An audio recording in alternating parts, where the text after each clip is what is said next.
উদার গণতান্ত্রিক রাষ্ট্র বিনির্মাণের আকাঙ্ক্ষাকে জুলাই গণঅভ্যুত্থানের বর্ষপূর্তিতে জাতীয় সংসদ ভবনের দক্ষিণ প্লাজায় সমবেত হন রাজনৈতিক দলের নেতাকর্মী ও সর্বস্তরের জনতা। তাদের উপস্থিতিতেই জুলাই ঘোষণাপত্র পাঠ করেন প্রধান উপদেষ্টা অধ্যাপক ডক্টর মোহাম্মদ ইউনূস। এর কাঠামোগত দুর্বলতা, এতে উঠে এসেছে ১.৫ দশকের ফ্যাসিবাদী শাসন, দুর্নীতি থেকে শুরু করে ৩টি প্রহসনের নির্বাচন ও সরকারি চাকরিতে কোটার কারণে তৈরি হওয়া ক্ষোভের কথা। সে ক্ষোভই দমন পীড়ন হত্যাকাণ্ডে রূপ নেয় গণঅভ্যুত্থানে। গণভবনমুখী জনতার উত্তাল যাত্রার মুখে ফ্যাসিস্ট হাসিনা ৫ই আগস্ট ২০২৪ তারিখে পদত্যাগ করে দেশ ছেড়ে পালিয়ে যেতে বাধ্য হয়। এসবের সূত্র ধরেই এই ঘোষণাপত্রে তুলে ধরা হয়েছে জুলাই গণঅভ্যুত্থানকে রাষ্ট্রীয় ও সাংবিধানিক স্বীকৃতি দেওয়ার অঙ্গীকার। গণঅভ্যুত্থানের ২০২৪-এর উপযুক্ত রাষ্ট্রীয় সাংবিধানিক স্বীকৃতি প্রদান করা হবে এবং পরবর্তী নির্বাচনে নির্বাচিত সরকারের সংস্কারকৃত সংবিধানের তফসিলে এই ঘোষণাপত্র সন্নিবেশিত করা হবে। এতে এসেছে ফ্যাসিবাদী সরকারের গুম, খুন, হত্যা, গণহত্যা ও রাষ্ট্রীয় সম্পদ লুণ্ঠনের উপযুক্ত বিচারের প্রতিশ্রুতিও। পাশাপাশি করা হয়েছে জুলাই যোদ্ধাদের আইনি সুরক্ষা দেওয়ার প্রতিশ্রুতি।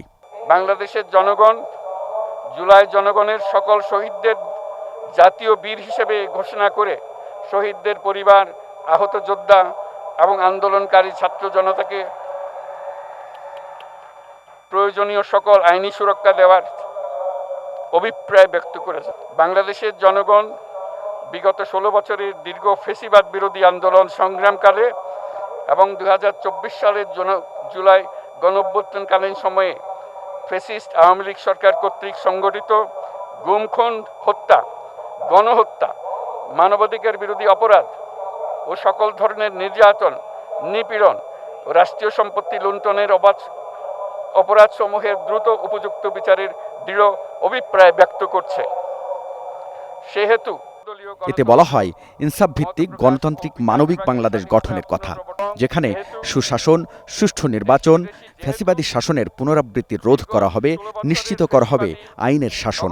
বাংলাদেশের জনগণ যুক্তিসঙ্গত সময়ে আয়োজিতব্য অবাধ ও সুষ্ঠু ও নিরপেক্ষ একটি নির্বাচনের মাধ্যমে গঠিত জাতীয় সংসদে প্রতিশ্রুত প্রয়োজনীয় সাংবিধানিক সংস্কারের মাধ্যমে দেশের মানুষের প্রত্যাশা, বিশেষত তরুণ প্রজন্মের আকাঙ্ক্ষা অনুযায়ী আইনের শাসন ও মানবাধিকার, দুর্নীতি, শোষণমুক্ত, বৈষম্যহীন ও মূল্যবোধ সম্পন্ন সমাজ এবং গণতান্ত্রিক রাষ্ট্র ব্যবস্থা প্রতিষ্ঠার অভিপ্রায় ব্যক্ত করেছে।